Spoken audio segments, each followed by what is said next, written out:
time or a few weeks' time or 6 weeks' time, we could actually resolve something. And if we can't, then I think we've got to go ahead and make some decisions, and then that's what elections are for. Well, that was President Barack Obama back in February at the Health Care Summit with a warning for Republicans. Make a deal on health care or we will push it through and then we'll let America decide. So now it's time for America to decide.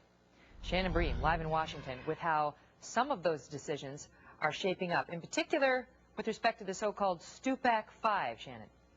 Absolutely, Megan. You know, one group really now feeling the heat over their health care vote is pro-life Democrats. For months, they fought for language that would have specifically banned any taxpayer funding from going to abortions. But we all know in the 11th hour, they did vote for a health care bill that did not include that specific amendment.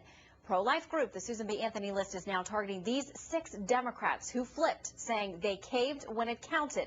They have run pro-life candidates against them, and they have bought plenty of ad time in their specific districts. And they also wanted to put up a billboard as well in Congressman Stephen Dreehouse's district, saying that he voted for taxpayer-funded abortions.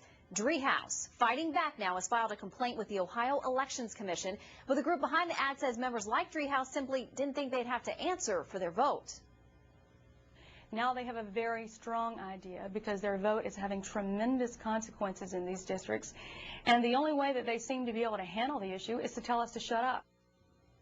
And they apparently don't plan to. You know, Marjorie Dannenfelser told me that they've actually filed in federal court fighting now for the right to put up that and other similar billboards.